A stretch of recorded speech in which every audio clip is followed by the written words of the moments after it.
ప్రభువునందు మిక్కిలి ప్రియులారా, ప్రభువైన యేసుక్రీస్తు నామములో ఇక్కడ కూడి ఉన్న దేవుని బిడ్డలైన మీకందరికీ, అలాగే విశ్వాసవాక్కు అనే ఆధ్యాత్మిక కార్యక్రమాన్ని వీక్షించుచున్నటువంటి శ్రోతలను మీకు అందరికీ కూడా ప్రభువైన యేసుక్రీస్తు నామములో అందరికీ కూడా హృదయపూర్వకమైన ప్రేమ వందనాలు. అమ్మ వందనాలు. బాగున్నారా? మీరు బాగుండాలని మానక మా ప్రార్థనలు. మేమందరము ప్రతిదినం ప్రతి ఉదయకాలము ప్రార్థన చేస్తున్నామనే విషయాన్ని నేను మీకు జ్ఞాపకం చేస్తూ ఉన్నాను. యేసుక్రీస్తు ప్రభుల వారు మీ వ్యక్తిగత జీవితాలలో నా ప్రభు ఏదైనా అద్భుతాన్ని చేయాలి, ఆశ్చర్యకార్యాన్ని చేయాలి, ప్రభువే తప్పకుండా చేస్తాడు అనే విశ్వాసంతో దైవజనంగా మా దేవుని బిడ్డలారా మీ కొరకు ప్రార్థన చేస్తున్నామనే విషయాన్ని జ్ఞాపకం చేస్తూ ఉన్నాను. ఇంకేమీ ఆలస్యం చేయకుండా దేవుని వాక్యాన్ని మనము ధ్యానం చేసుకుందాం. మీ పరిశుద్ధ గ్రంథాలు చేత పట్టుకుని అటు ఇటు తిరగకుండా మరి దేవుని వాక్యం మీద మీ దృష్టిని కేంద్రీకరించాలని ప్రభు పేరిట మీ అందరికీ కూడా నేను మనవి చేస్తున్నాను. పరిశుద్ధాత్ముడు ఈ రాత్రి మనల్ని దర్శించి మనతో మాట్లాడును గాక. ఆమేన్. ఇంకేమీ ఆలస్యం చేయకుండా నేను దేవుని వాక్యంలోకి వెళ్ళబోతున్నాను. ఈ లోకములో దైవజనంగమా దేవుని బిడ్డలారా, రక్షించబడిన దేవుని బిడ్డలంగా మనం క్రీస్తు రక్తం చేత కడగబడి ఆయన బిడ్డలుగా పిలువబడుతున్న మనం, ఆయన బిడ్డలము అని చెప్పుకుంటున్న మనం ఈ లోకం విషయంలో మనం ఎలాగుండాలని ప్రభువు కోరుకుంటున్నాడు. ఈరోజు క్రీస్తుని ఎరిగిన తర్వాత, రక్షించబడిన తర్వాత లోక విషయానికి వచ్చేటప్పటికీ కొన్ని ప్రత్యేకతలు మనకు ఉండాలి. అంతేగాని నలుగులతో నజరేయుడా, కులంతో కృపామయుడా అనే విధంగా మనం ఏం చేయకూడదు, ఉండకూడదు. మీకు అర్థమైంది అనుకుంటాను. దేవునికి స్తోత్రం. మంచిది దేవుని బిడ్డలారా, ఈ లోకం విషయంలో దేవుని నమ్మిన బిడ్డలంగా మనము ఎలాగుండాలి, ఎలాగ జీవించాలి అనేది అత్యంత కీలకమైనది. ఈ లోకములో మనం ఎలాగుండాలా, ఈ లోక విషయాల్లో మనం ఎలాగుండాలి అనే దానికి మొట్టమొదటి పాయింట్ ఏంటంటే, పాయింట్ నెంబర్ 1, లోకం విషయంలో మనము లోకానికి వేరుగా ఉండాలి. చెప్పండి అందరూ. పక్కలు చేయకండి, చెప్పండి మొక్కలు మొఖం పెట్టి. ఇంకా లోకానికి చెప్పండి, లోకానికి వేరై ఉండాలి. అందరు నా వైపు చూడండి, బాగానే చెప్పారు. లోకానికి మనం వేరై ఎలాగుండాలి, ఇది చాలా అత్యంత కీలకమైనది. నేటి క్రైస్తవ లోకములో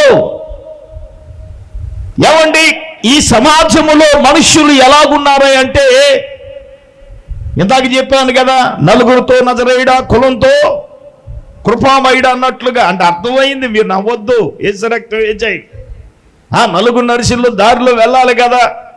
నేనంటాను, లోకములో ఉన్నవారైతే నలుగురు నడిచిన దారిలో వెళ్తారు. దేవుని నమ్మిన బిడ్డలంగా క్రీస్తు రక్తం చేత కడగబడిన తర్వాత మనం అలా ఉండకూడదు. ఎలా ఉండాలి అంటే, లోకమునకు వేరై ఉండాలి. చూడండి, లేవియాకాండములో మనం చూసినప్పుడు ఇశ్రాయేలు 20వ అధ్యాయం 26వ వచనాన్ని చదువుదాం. లేవియాకాండం 20వ అధ్యాయం 26వ వచనం. యెహోవా అను నేను మీరు నాకు పరిశుద్ధులై ఉండవలెనని యెహోవానగు నేను పరిశుద్ధుడను. చూడండి, మీరు నా వారైండునట్లుగా, అమ్మ వినండి, అన్యజనులలో నుంచి ఆయన ఏం చేశాడు? గట్టిగా చెప్పండి, వేరు చేశాడు. దేవుడే ఏం చేశాడు? మనల్ని లోకము నుండి, అన్యజనులలో నుంచి మనల్ని ఏం చేశాడు? వేరు చేశాడు. వేరు చేశాడు కాబట్టి ఖచ్చితంగా వేరుబాటు జీవితం, దీన్ని ఏమంటారండి? వేరుబాటు జీవితం. అపోస్తలుల కార్యగ్రంథం 2వ అధ్యాయములో కూడా 40 వచనంలో చూసినప్పుడు మూర్ఖులకు ఈ తరము వారికి వేరై, ఎవరికట? మూర్ఖులకు ఈ తరము వారికి వేరై మీరేం పొందాలి? రక్షణ పొందాలి అన్నాడు. 40 వచనం చదవండి ఒకసారి. మూర్ఖులకు ఈ తరము వారికి, గట్టిగా చెప్పండి, వేరై. దైవజనంగా దేవుని బిడ్డలారా, ఈ లోకములో మనం లోక విషయములో మనం ఎలాగుండాలి అంటే లోకానికి వేరుబాటు. ఒకప్పుడు ప్రభువుని ఎరగక ముందు మనం ఎలాగుండేవాళ్ళం అనంటే ఇంకా నోరు విప్పితే అన్నీ మనకేంటి? సంస్కృతాలే. ఇది నోరు విప్పితే అన్నీ ఏంటి? మన్నక్రాలే, అకారం అకార సుకారాలే, ఏసు రక్త వేజే. ఇప్పుడు కొంతమంది నోట్లో వస్తూ ఉంటాయి. నాకు చాలా ఆశ్చర్యం వేస్తుంది. ఈ అకారాలు మకారాలు అంటే ఏంటి? అర్థమైందా? ఏంటి అలా చూస్తున్నారేంటమ్మా? అర్థమైందా? ఎప్పుడు లోకంలో ఉన్నప్పుడు మనం అలా తిట్టేవాళ్ళం. మరి క్రీస్తు రక్తం చేత కడగబడిన తర్వాత మనం ఏంటి? ఎలా ఉండాలి? ఒక ప్రత్యేకత, వేరుబాటు జీవితాన్ని మనం ఏం చేయాలి? మనం చూచిన వారే ఏదో బిఫోర్ క్రైస్ట్ ఆఫర్ అంటే ప్రభువుని ఎరగ ముందు మనం ఎలాగున్నాము, ప్రభువుని ఎరిగిన తర్వాత మనం ఎలాగున్నాము, ఆ వ్యత్యాసం, ఆ వేరుబాటు లోకానికి క్రైస్తవుడు చూపించాలి. అలా చూపించగలిగినోడే నిజ క్రైస్తవుడు. ఆమేన్. అంటే మేమంతా క్రైస్తవం కదన్నా. అవును, క్రైస్తవులు, సొంత క్రైస్తవులు, యేసు రక్తం వేసాయి. అదే హల్లెలూయా. ఏమైనా అనుకోనివ్వండి, దేవునికి స్తోత్రం.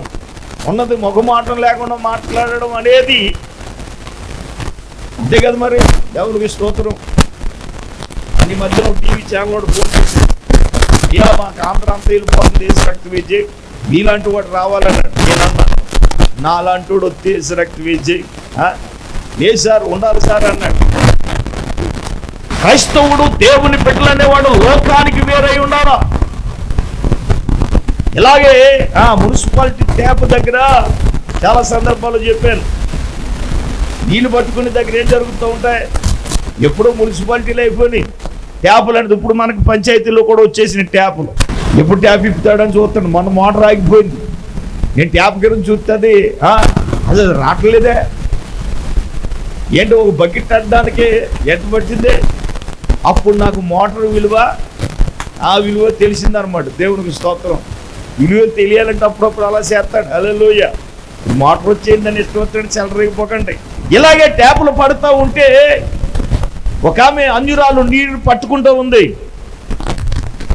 పట్టుకుంటూ ఉంటే వరుసగా బిందులు ఉంటాయి కదా, ఈవిడ వెళ్ళి పెట్టేచ్చే లోపల బిందు నిండిపోయింది. ఒక ఆవిడ, ప్రభు నమ్ముకున్న ఆవిడ ఏం చేసింది? నీరు వేస్ట్ అయిపోతుంది కదా అని ఏం చేసిందంటే ఆ నిండిని బిందు పక్కనెట్టి ఈవిడ బకెట్ అట్టుకుంది. అద్దుకో వచ్చేసి ఆవిడ ఇంకా మామూలుగా కాదు, నా వంతు అవ్వకుండా గొంతే చేసింది యేసు రక్తం వేజే. మామూలుగా కాదు, ఎన్ని మాటలు అంటే అన్ని మాటలు అనేసింది. హల్లెలూయా. ఈవిడేం తక్కువ కాదు. ప్రభువుని ఎరక ముందైతే ఈవిడ కూడా ఆవిడకి సాటి లేకుండా, పోటీ లేకుండా మాట్లాడే వ్యక్తి. ఇంకా ఎనలాక ఈవిడ ఏముందంటే స్తోత్రం అనుకుంది. హల్లెలూయా. అంతే కదా మరి. ఏమంటామా ఎవరన్నా తిడితే? గట్టిగా చెప్పండి అమ్మా. ఆవిడ బూతులన్నీ తిట్టేసి ఇంకా ఏ బూతులు లేదు, స్తోత్రం కూడా బూత్ అనుకుంది ఆవిడ. బాబుకు స్తోత్రం. నేను ఇలా తిడుతుంటే, అవును మరి నువ్వేం తిడుతున్నావు? స్తోత్రం అంటే నా ప్రభువుని ఏం చేస్తున్నావు నువ్వు? గట్టిగా చెప్పండి. స్తోత్రం. అప్పుడు అన్నదనమాట, ఏంటే ఒకప్పుడు నువ్వు తిట్టేదాను కదా, ఇప్పుడు ఎందుకు తిడతలేదు అని అంటే, యేసు ప్రభు నా జీవితాన్నే మార్చేశాడు. చప్పట్లు కొట్టండి గట్టిగా. ఆమేన్. నా యేసు ప్రభు నా జీవితాన్ని మార్చాడు. నిజమే. లోకానికి వేరుబాటు జీవితాన్ని మనం ఏం చేయాలా? మనం జీవించాలి. మాటలు చెప్పడం కాదు, క్రియారూపకంగా మనం చూపించాలి. క్రియారూపకంగా మనం చూపించినప్పుడే వేరుబాటు జీవితాన్ని. అందుకే అన్నాడు, రోమిలకు రాసిన పత్రిక 12వ అధ్యాయంలో పౌలు గారు మాట్లాడుతూ, తీయండి రోమిలకు రాసిన 12వ అధ్యాయం మొదటి 2 వచనాలు చదవండి. కాబట్టి సహోదరులారా, పరిశుద్ధమును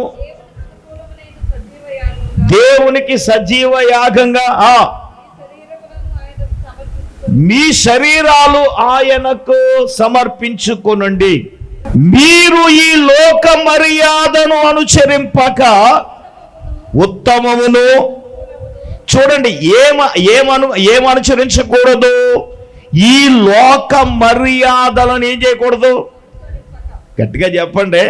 మనం చేసేదాన్ని లోక మర్యాదలే కదా. పాస్ గారు ప్రార్థన చేసి వెళ్ళిపోండి మీరు, దేవునికి స్తోత్రం. మేము కూడా ప్రార్థన చేసి వెళ్ళిపోతాం మరి, దేవునికి స్తోత్రం. మరి ఎందుకు మళ్ళీ అక్కడ చేసే దాంట్లో మళ్ళీలో మేము ఎందుకు మరి? చాలా సంవత్సరాల క్రితం ఒక ఆవిడ, అదే ఏమంటారు, ఇల్లు మనం ఏమంటాం, పునాదిరాయి అంటాం కదా, పునాదిరాయి. అయ్యారు అంతా ఏం లేదండి, అంతా దేవుళ్ళోనండి. అంతా ఏంటి? దేవుళ్ళోనే. తీరా వెళ్ళిన తర్వాత అక్కడ ఏముందంటే అంత తేడాగా ఉంది. యేసు రక్తం ఇచ్చి నేనంటాను, క్రైస్తవుడు అనేవాడు లోకముతో రాజీ పడి ఏం చేయకూడదు? భక్తి చేయకూడదు. లోకంతో రాజీ పడ్డామా? మేము గత నవంబర్ నెల నుంచి ఒక 3 నెలలు 4 నెలలు మేము ఈడ్చేసాం, మామూలుగా కాదు. ఎందుకయ్యా అంటే లోకంతో యేసు ప్రభు అన్న నా పరిచర్య గురించి, నా సేవ గురించి నువ్వు అక్కదండ్రులను అన్నదమ్ములు అందరినీ వదిలేయమంటే మేము తాలింపేసాం, వేసి రక్తం వేసాం. ఆ తాలింపుకి ఇప్పటికీ కూడా ఎంత ఇబ్బందులు పడుతున్నామంటే అంత ఇబ్బందులు పడుతున్నాం. అసలు నేను తీసుకునే విధానానికి, నేనుండే దానికి అసలు నా బాడీలో అసలు ఉండకూడదు. కానీ ఇప్పటికీ కూడా నేను వాకింగ్ చేయలేకపోతున్నాను. ఎందుకయ్యా అంటే మనం లోకంతో కొన్ని విషయాల్లో రాజీ పడితే అవసరం వదిలేసినా పర్లేదు. ఇప్పుడుగా ఏమీ లేని దానికి వదిలేసాం. నాకు వాళ్ళు లేరు, ఏళ్ళు లేరు, వేసి రాకపోతే ఎవరుంటాడు? వేసిపోవు తప్ప ఎవడుంటాడు మనకు? చెప్పండి. కష్టపడితే ఎవడైనా ఉంటాడు? చెప్పండి, గట్టిగా చెప్పండి. నీ చేత రోకలు పోటీ వేయించుకుంటారు అంటే అర్థమైందా? రోకలు పోటేసి మోకాలు ఎక్కడున్నాయి? వేసి రక్తం ఇచ్చి రోకలు పోటేసి చెప్తే ఎలా చూస్తుందో కాబట్టి దేవునికి స్తోత్రం. రోకలు పోటేసి మొక్కలు ఎక్కడున్నాయి? అంత ఓపిక ఎక్కడ ఉందండి? లేదు కదా. అప్పుడేంటి అందులోకి ఇప్పుడు ఆవకాయ సీజన్లో ఏం చేసేవారు? కారం కొట్టుకునేవారు. ఇవాళ మీ ఇంటికాడ, రేపు మా ఇంటికాడ. ఎలా చూస్తున్నారేంటమ్మా? అవునులే, ఈ బ్యాచ్ అంతా పోటేసి బ్యాచ్ ఏం కాదు, అంతా మిక్సీ గ్రైండర్ల బ్యాచ్ వేసి రక్తం వేయించి, అంతే కదా. మరి రోకలు అట్టుకోమంటే ఒక ఆవిడ ఇలాగ అంటుందండి. అలా కాదు, రోకల పోటీ ఎలాగే తెలుసా? ఇలాగేచ్చే అది మరి ఎలా పుడుతుందండి. నలుగుతుంది అది, నలుగుతుందా? నలగదు. ఎంతైనా కొట్టమండి, నలగదు అది. ఎక్కడున్నారు సార్ సమాజంలోనే? నేనేమంటానంటే క్రైస్తవుడు అనేవాడు లోకానికి ఎలాగుండాలి అంటే ప్రత్యేకత, వేరుబాటు, లోక మర్యాదను ఏం చేయకూడదు. ఆధ్యాత్మిక జీవితాలు తీసుకొచ్చేటప్పటికే మనకు పాసారా మీకేం తెలియదంటే అంటున్నాడు ఒక నన్ను, వేసి రక్తం వేచి నీకేం తెలిసిరా అనే పెద్ద మనుషులు చాలామంది ఉన్నారు. దేవునికి స్తోత్రం, హల్లెలూయా. గట్టిగా చెప్పండి. లోక మర్యాదలను క్రైస్తవంలోనికి తీసుకురాకూడదు. వచ్చావా మనకు ఆ శోధన మామూలుగా ఉండదు కదా. ఆ శోధన ఏంటో మాకు తెలుసు. మా పిన్ని ఫోన్ చేస్తే అదే చెప్పాను. నిజమేరా బాబు, టీపీఎంకి వెళ్తుంది కదా మాట్లాడితే. అందుకే నేను మా మనవరాల కార్యక్రమానికి కూడా మా సంఘంలో వెళ్ళలేదు, కార్యక్రమానికి వెళ్ళలేదు. ఎందుకంటే వెళ్ళిన కాడి నుంచి ఏంటి చెప్పండి, మామూలుగా శోధన. చిన్న చిన్న విషయాల్లో మనం ఏం పడతామంటే రాజీ పడతాం. కానీ క్రైస్తవుడు లోక విషయంలో ఏం పడకూడదు, రాజీ పడకూడదు. ఎవడు రాజీ పడ్డు చెప్పనా? ఎవడైతే వేరుబాటు జీవితాన్ని కలిగి ఉంటాడో వాడే రాజీపరుడు. ఆమేన్. పౌలు అన్నాడు, నేను అన్నాను సజీవ యాగంగా ప్రభువుకి ఏం చేశారు చెప్పండి? శరీరాలు సమర్పించగలిగిన వాడే. ఈ కన్ను మంద కాదు, ఈ చేతులు మంద కాదు, మనమే కాదు. పౌలు ఏమన్నాడు? ఏమన్నా నా కొరకు సిలువ వేయబడి చనిపోయిన వాడు ఇచ్చిన ఈ జీవితం ఇంక జీవించేవాడు నేను కాదు, క్రీస్తు యేసే నాలో. మరి ఎంతమందిలో జీవిస్తున్నాడు చెప్పండి? పౌలు గారు అంటున్నాడు క్రీస్తు యేసే నాలో జీవిస్తున్నాడు అన్నాడు. మనం చెప్పగలవా? ప్రభువు నాలో జీవిస్తున్నాడు, ఆ జీవితాన్ని నేను కలిగి ఉన్నాను. ఈ లోకానికి వేరుబాటు కలిగిందా?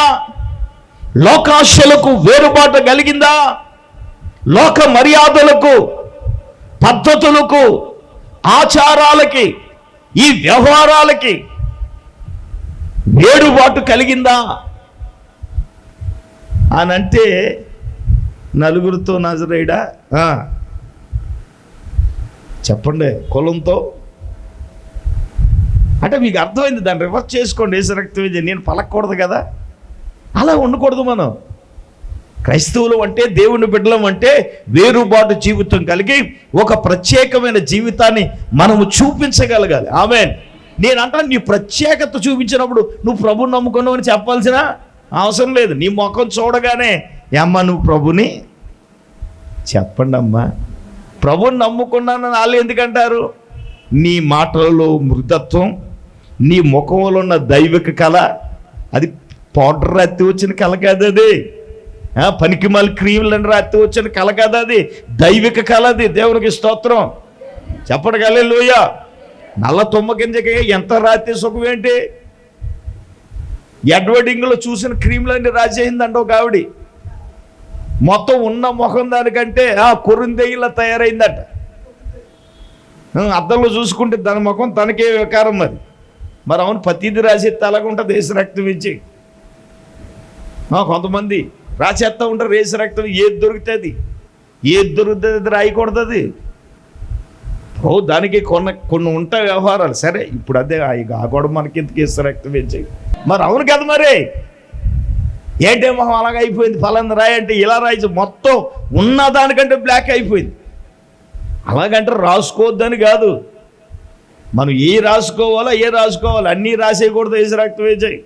క్రైస్తవుల్లో దేవుని బిడ్డలంగా దైవికమైన కలం అనేది దేవుడు ఇచ్చాడు.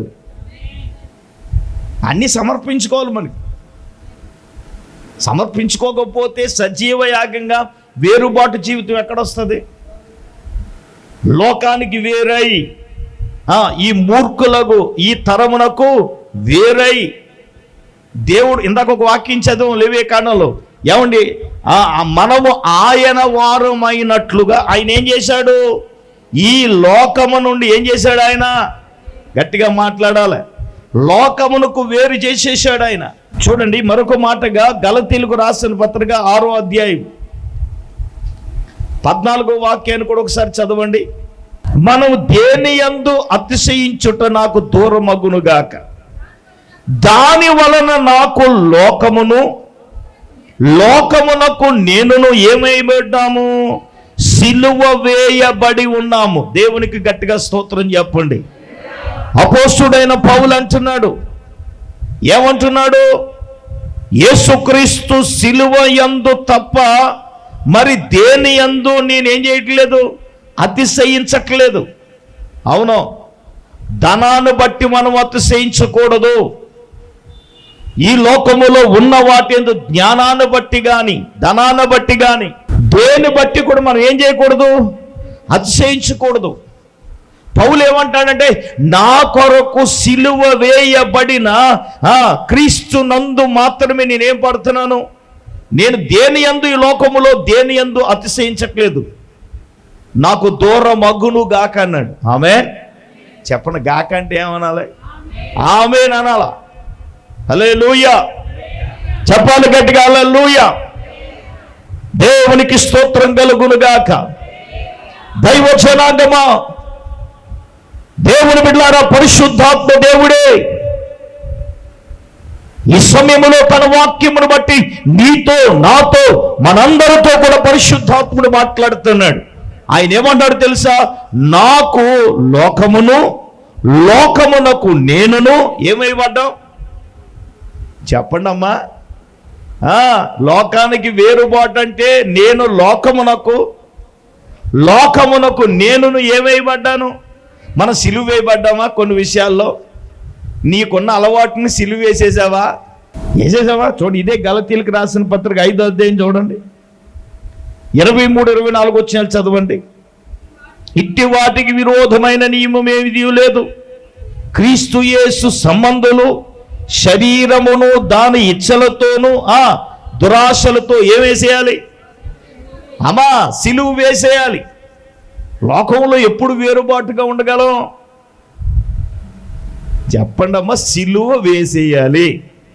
అయ్యగారు సిలువ వేసేయాలంటే చెక్క తీసుకొచ్చి మేకులు తెగొట్టేసి తెమ్మంటారా? మేకులు, వాసం మేకులు. ఏమండే,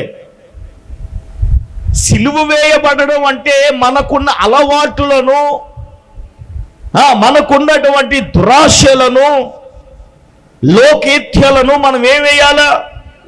గట్టిగా చెప్పండి. మన వాళ్ళు చూడండి, గుడ్ ఫ్రైడేకి పెద్ద సిలువ మోసేసినట్టు ఫీలింగ్ వేసి రక్తం వేసి ఆడు పోజు. అప్పుడు నేను అన్నాను, ముళ్ళ ఉంటుంది కదా, ఈ కొరడిచ్చి కొట్టేలేసి రక్తం వేసి వీడికి అది మరి మళ్ళీ ముళ్ళకిరటం కూడా పెడతాడు. కొరడా దెబ్బలు ఉండవు, దేవునికి స్తోత్రం.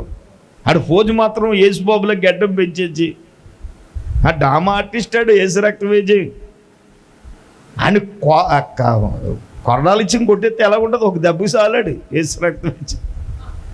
ఆడు అసలు యాక్టింగ్ ఆడు యేసుబాబా ఏంటనేది బయటపడుతుంది మరి. హలో, సిలువ వేయడం అంటే మన దురాశలను సిలువ వేసేయాలి. ఏమంటే మన శరీరేషన్లు ఏం చేయాలి? సిలువ వేసేయాలి. అదే కదా. మన అలవాట్లు ఏం చేయాలి? సిలువ వేసేయాలి. మన కోరికలు ఏం చేసేయాలి? మరి సిలువ వేయకుండా మనం ఎలాగా? మరి చేదుగా ఉంటుందా వాక్యం? చేదుగానే ఉంటుంది. మరి లోకానికి నువ్వు ఎలాగుండాలి? వేరుబాటు జీవితం కలిగి ఉంటేనే కదా.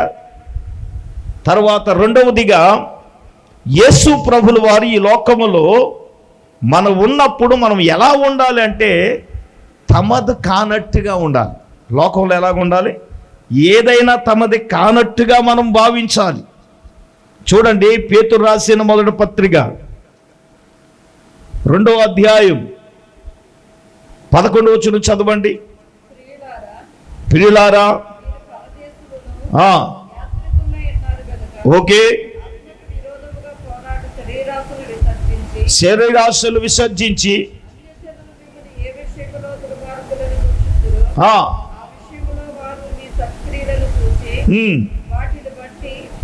చూడండి ప్రియులారా, ఆత్మకు విరోధముగా పోరాడి శరీరాశలను మనం ఏం చేయాలా? విసర్జించేయాలి. లోకములో మనం ఉన్న తమది కానట్టుగా మనం భావించాలి. అలా భావించంగా, అలా భావింతే మన జాతకం ఎప్పుడో మారిపోయింది. అంతా మనకే కావాలి. దేవునికి స్తోత్రం. అంతా మనకే. నీకు లోకంలో గొడవ ఎందుకు? లోకములో జరిగే వాటికి తమది కానట్టుగా ఉండాలి. చూడండి, ఫిలిప్పీలకు రాసిన పత్రికలో పౌలు గారు చెప్పారు, 3వ అధ్యాయం 19-20 వచనాలు చదవండి. అనేకులు క్రీస్తు సిలువకు శత్రువులుగా నడుచుకున్నారు. సరే, 19, వారి నాశమే వారి అంతం, వారి కడుపే వారి దేవుడు. తాము సిగ్గుపడవలసిన సంగతులు ఏం చేస్తున్నారు? అతిశయపడుచున్నారు. భూ సంబంధమైన వాటి మీద ఏం చేస్తున్నారు? మనసుంచుతున్నారు. మన పౌరస్థితి ఎక్కడుంది? పరలోకమందుంది. అక్కడ నుండి మన ప్రభు అయిన యేసుక్రీస్తును రక్షకుని నిమిత్తం ఏం చేస్తున్నాం? కనిపెడుతున్నాం. చూడండి ప్రియులారా, వారి నాశనమే వారి అంతం, వారి కడుపే వారి దేవుడు. కడుపే దేవుడు అంటే అర్థం ఏంటి?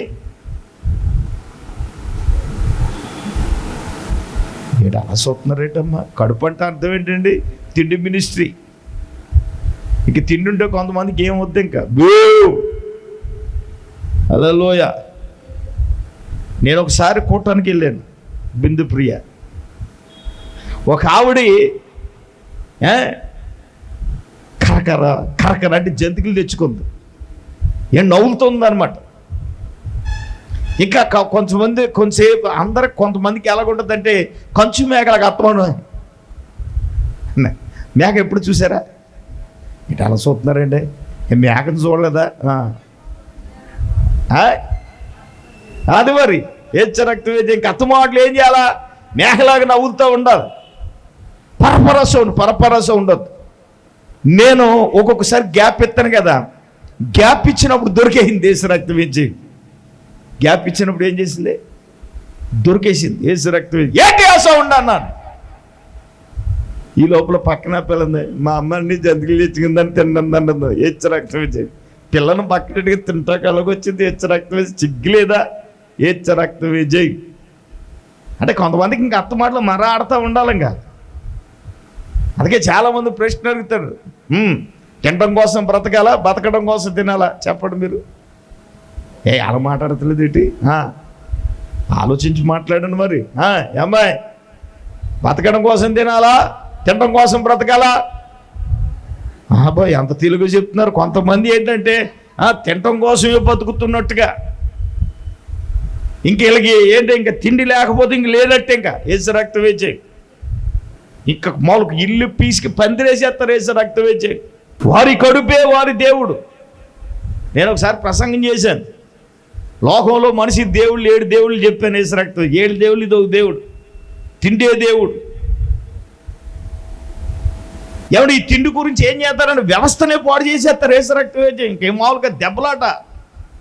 ఇగో వాళ్ళిద్దరు కొట్టేసుకుని యేసు రక్తం, ఇదిగో పాస్టర్ గారు మాట్లాడలేదు, హల్లెలూయా. తిండి కోసం మీరిద్దరూ కుక్కర్లాగా బాధేసుకుని యేసు రక్తం వేచే, మధ్యలోకి మళ్ళీ నన్ను లాగటమేంటి యేసు రక్తం వేచే? పాస్టర్ గారు కూడా కనీసం మాట అనలేదు. మీరిద్దరు కొట్టేసుకుంటే మొక్కల కోసం, మన సంగతి కాదు, ఎక్కడ జరిగిన సంగతి యేసు రక్తం వేచే. ఇదో గొడవ. ఎవడైనా ప్రసంగానికి పిలిచాడనుకో ముందుగానికి వెళ్ళాడు అనుకోండి, వీళ్ళు బుర్రలు తినేస్తారండి. ఏంటి పాస్టర్ గారు మీరు దీని గురించి వాక్యం చెప్పాలి, దాని గురించి వాక్యం, నా మైండ్ అంతా పాడైపోదు. అందుకే నేను ఈ మధ్యన తెలివి నేర్చాను. ఏంటంటే ముందు వెళ్ళట్లేదు, కరెక్ట్గా ప్రసంగం టయానికి వెళ్ళాలి. ఇప్పుడు దాకా ఓ ఫోన్, అదే దేవునికి స్తోత్రం, ఇచ్చిమించి వదలలేదు. ఏం చెప్పండి, మామూలుగా కాదు, ఇంకా ఒక టైం అయిపోతుంది, ఏ వదలరా. దేవునికి స్తోత్రం. ఏమంటే తిండి గురించి వ్యవస్థనే పాడు చేయటం ఏంటండి? చూడండి, వారి కడుపే వారి దేవుడు.